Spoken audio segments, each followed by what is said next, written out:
This video is brought to you by Elsan. Lots and lots of Elsan.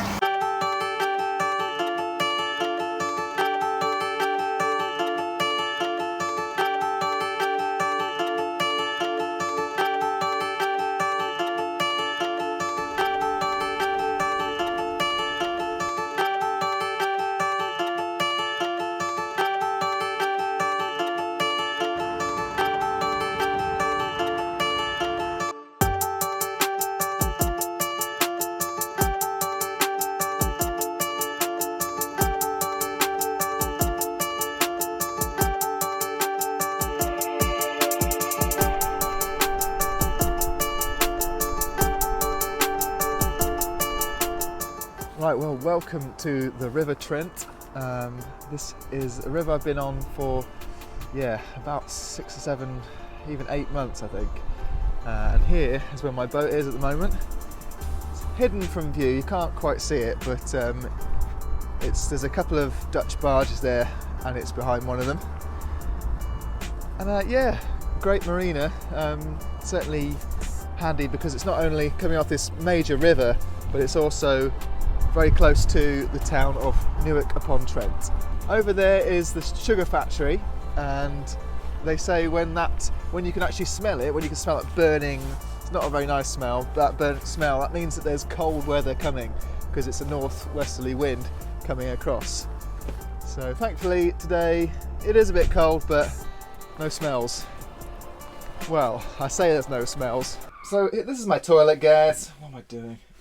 It's just like a normal toilet. It's just got a machine in here that cuts up all your business, so that when it gets to the tank itself, the holding tank, it's all nicely homogenized. This is how my toilet works. That's the holding tank there in the foreground, and it's amazing 3D rendition, isn't it? You do your business. The macerator chops everything out. Water's flushed in with it along a pipe, which doesn't go over your head, but just to illustrate that it is a pipe, and goes into the holding tank. And over a course of a few weeks, usually for me, because I'm living on my own, it's about a couple of months, you get to fill up the tank, and then you have to obviously pump it out. In my case, what I would do is use an external machine to suck the contents of the holding tank out through the roof.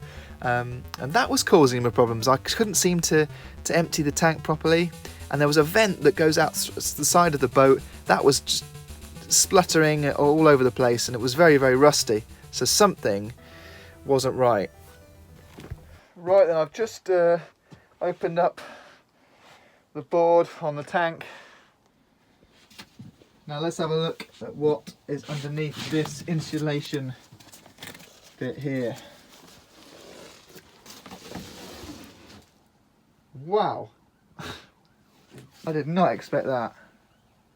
Yep, a lovely, shiny, almost new looking tank, and there was me thinking I'd need to go to the local boat builders with my friend Rudolf Hucker. It's not his real name. He was after a water tank. This is his water tank, and the guys at the boat builders said, yep, we'll do you a stainless steel tank for you, cost you 600 quid. That there or thereabouts, probably a little bit less, but I'm glad we didn't, because we would not have got it into Rudolph's little mini here. I might not need a new tank, but I still have to sort out these rusted fittings. Thankfully I've got some help, and I'm here with Daz. This is Darren Slater, I mentioned on a previous video. He is the only one of you lot that actually turned up to help with this problem. I turn up, do a shit job. Daz, have you got a boat? I do have a boat. Yeah. And funnily enough, I've just finished doing my poo tank too. So that's why I knew he was the right man for the job. But I couldn't have a stainless one like this posh one. What have you got? You got a plastic one or? No, we had a plastic one. Yeah. And it said in the sales blurb for the new plastic ones, our tanks are made of 10mm virgin polypropylene, thus eliminating previous odour problems. First night, I rolled over and went, that's poo. So no, I think I'm going to stick with a steel tank for now. Stainless steel, good. Right then, I was just sawing through that pipe, and then I realised, wow, it's basically just coming off in my hand. So, yeah, there it is. Let's have a little look. Yeah, that's crudded up. Nice. Right, well, that's a couple of pipes chopped off now, and yeah, I can smell a little bit what's inside the tank. Now, the reason why these little fittings here had rusted off is that because they weren't made of stainless steel. But Darren was confident would be able to replace them with stainless steel after chatting to his mate Kia. Yeah. He's got some stainless. He says he's got some stainless, but it's 5mm thick. But he's got some stainless. Okay. So, and he thinks he can get us some stainless tube. Cool. So we'll have a bigger piece that because this is easy. He'll get a stick to that. He'll get a stick to that. It's this side and this side that we're worried about. It's quite close to the side. Yeah, but we'll get a sheet of fiberglass down the back because it does fizz and spark and it makes a lot of heat. Is the saw big enough? I'm going with a yes. Done it. Yeah. But I have sawed through this. Yeah, but we've still got plenty of it left. Well, after that superb bit of DIY from yours truly, it was time to leave it to the experts. Darren was brilliant. He just leapt in there and cut out a piece of the tank, and this is not a nice job. And if you don't want to know the scores, please look away now. Proper gloves and protective equipment. Oh yeah, all of that. Definitely. 2 of them. Well, yeah, I'll tell you what. Oh Lord. Oh, there's a lot in there. Yeah, I said there was lots in there. Oh my God. So it wasn't pumping it out? Yummy. So using my powers of deduction there, I realised that there's a hole in the middle of the pipe, and it wasn't sucking it out. So if you see this is the pipe, there's the hole, and if you add in anything above that and then you try and pump out, you realise that bam, it only goes so far. So I was just ending up with half a tank after every pump out. Thankfully, I've got some lovely subscribers, and one of them is Paul Martin, and he works in the food industry, sort of dairy industry, so he had access to stainless steel tubing, which we needed, and this came in handy when we welded it together onto the new fittings. And this is Kia doing a fantastic welding job with Darren. Massive respect for these guys, because what they're doing is basically heating up that tank whilst they're welding into it, and it really stinks because it's heating up the contents. Oh yes! It's worth it though, isn't it? Yeah. And constantly fails to achieve them. Yeah. Right then, so now the work's completed. I've had my mates. Are my friends now? Are you my friends? Could you call me my friends? We'll be friends. Yeah, we'll. This is what we've done. What the guys have done. They've come in and they've done a bloody bang-up job. I might have to clean this up actually. They've welded, so you can see what they've done. They've constructed this separate piece with 3 different attachments there, and the fittings that I bought here are all stainless steel. Everything's stainless steel, and I have paid for it, but it's going to be a lot better job than it was before. So that causes for a bit of a celebratory drink, courtesy of Irwell Works Brewery. And you've done No, this it's before. This is how you show it off, you see. Oh yeah. You give it a pour. Marketing, right? You give it a pour. Oh, look at that. Just pour it for the viewers at home. So this is a milk stout. This is a proper tasting. So first off, the nose. Oh my word.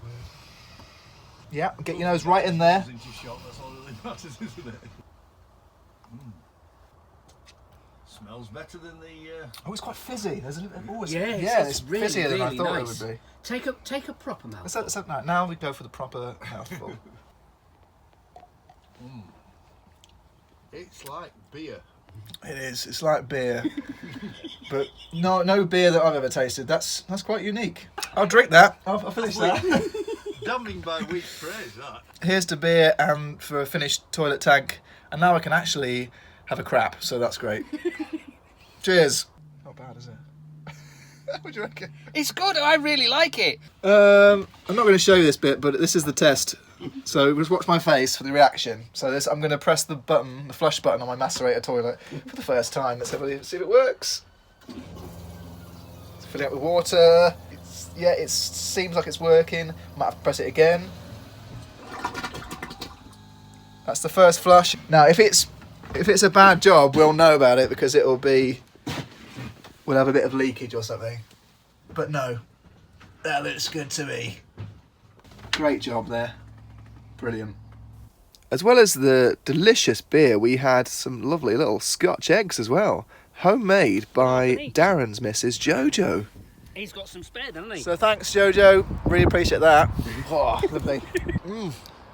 They're really good, aren't they? After Keir and Daz had gone, I decided to go for a bit of a walk, just to walk off the beer and Scotch eggs. The only walks you can do really on this side of town where the marina is up this way. And I'm now standing on another bridge that is over the River Trent. So the marina's that way, and I've just walked along this path. And you can explore the forest bit there, but it's really not that great. Unfortunately, a lot of needles and just a load of rubbish, so I wouldn't recommend it. However, you can walk this way, and this is back where I've come from. So the Chesterfield Canal's up that way, all of Yorkshire, all Lincolnshire, it's all up that way. And there's also a lock we can go and check out, so we can actually walk down to that one, but apart from that there's not much of a walkway. I'll show you.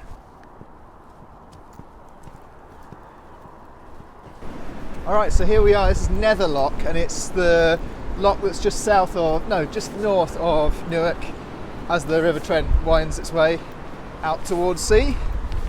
It's a bit of a forgotten place really. It's not really a tourist spot. So you literally just got this little road that goes in, little lane.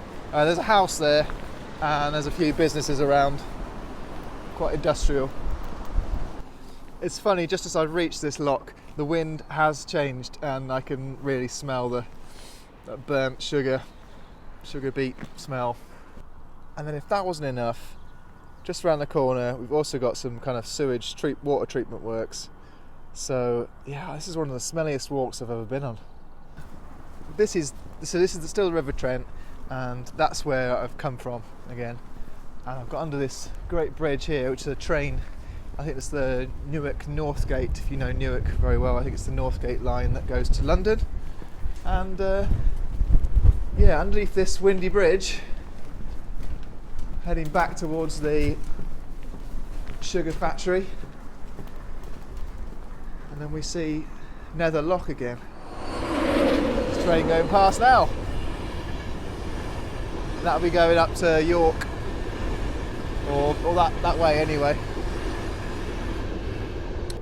Yeah, I've just seen some free wood here, but looks to me like, I think it's elder, although I don't know my trees very well. But yeah, if you come across any wood and it's still there by some moorings, then it's probably not any good, but you know. So that light flashing just means, well, it's not flashing at all, it's just the frame rate on the video. That means you just need to approach the lock yourself and open it, or you and your crew can open the gates there. And if it was red, it just means to stop and wait for the lock keeper. And if it was green, that's the lock keeper signal. So you go right on ahead, man. Right, so now I want to take you to one of my favourite places that you could sort of feel like you're more connected with nature, blah blah blah, all that sort of stuff. Because obviously with cars and trains running about, and this is quite a noisy end of town, it's nice to know that you can still find a pocket of peacefulness. Unfortunately, to get there we have to walk past this, which is just typical. It's what happens when someone put a bag of rubbish down and someone else will just dump one alongside it, and it'll just snowball from there. And the council won't do anything about it because it's a bit far from, you know, the normal town centre bins, isn't it? So it's a shame.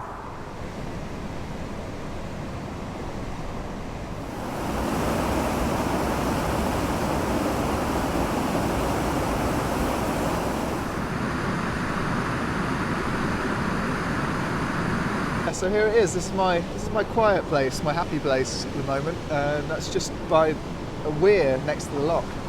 And it's not particularly attractive or anything. I mean, there's a bike just stuck in the water there. But yeah, coming down here is a great way to sort of clear your head and yeah, just soak in all the atmosphere and I think the clean air that somehow gets generated by fast flowing water.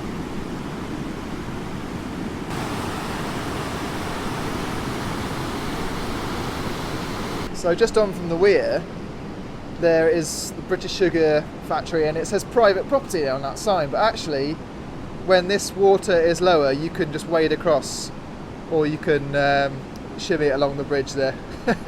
But yeah, they don't mind you walking along as long as you don't take the mickey. On the last visit I made to this location, I saw this planning application for a hydroelectric power station, an Archimedes screw type version that we've seen before up in Yorkshire. They're getting more and more popular now, so that would transform the area for better or for worse, I don't know. Now, back in November I had the engine taken apart a little bit, trying to tune it up, get the injectors cleaned up. You can see there it's missing one of them, and also to make sure the tappets, the valve clearances between the rocker. I don't understand it. I'll let Richard from Marine Engine Services in Warwickshire tell you all about it. So down the bottom there's a cam, and the cam pushes these rods up and down, these push rods. That there sits on the end of the push rod, and as the cam comes up, it pushes that down. So it that's got a sort of a cup, isn't it? It sits in the ball. Okay, right. That's it. So you've got ball and socket there. Yeah. That's doing that, and that pushes the valve open. But which part is hitting, making the sort of tappet noise? That bit. That bit hit on there. The bit I'm interested in is this. See if you've got like a dent in it. Okay. Richard did find a dent in one of them, and so he took them all away anyway to machine them and make them all better, and cleaned out the injectors as well, and even fixed the problem I was having with the air filter. So he had to create a new bolt, so that all fitted nicely on again. But I have to commend Richard on being very patient whilst he taught me how to replace this fuel filter. I'd done it once before, but I've just forgotten, and it was really good to go through those steps again. Right then, moment of truth.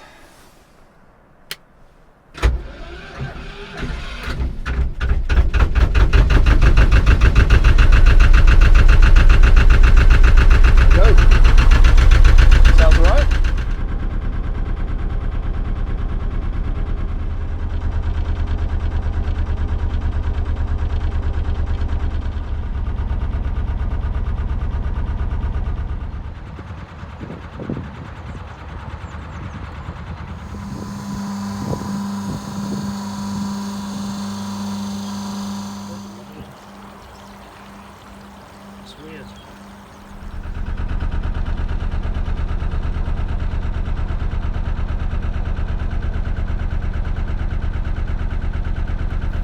Before we crank it on out of the marina, I just want to thank a few people and welcome them to the Crank It crew. So these are people that have supported me on Patreon.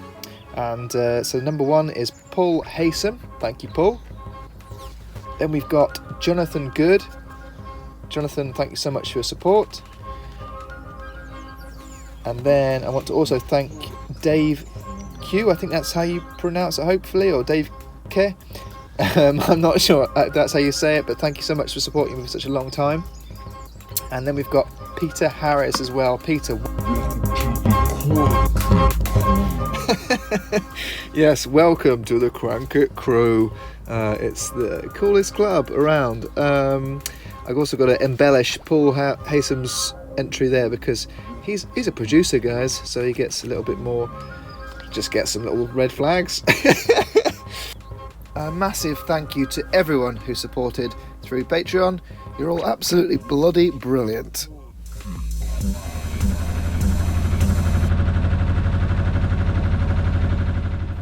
Right, well, this is it. We are leaving the marina behind for new pastures. Or, well, we're just going to try and moor around the corner. There should be a space, hopefully. Let's just see. It's quite tricky coming out here onto the flow of the river. We're heading upriver now, but it's nothing our newly, finely retuned Lister 13.5 horsepower engine can't deal with. Or is it? Oh God. Well, there's the mooring. So we've got it in our sights. Just have to try and slow down, but not too much. So just sort of treading water a little bit, and then should be able to ease our way in. There we go. Lovely.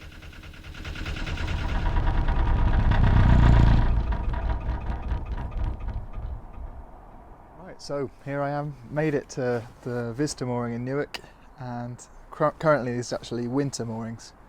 And this is exactly the same spot where I met Kevin, aka Country House Gent, another YouTuber, for a previous video. He was moored right here. So yeah, I'm ready to push on, but that'll have to come in the next episode. Thanks for watching, see ya, bye!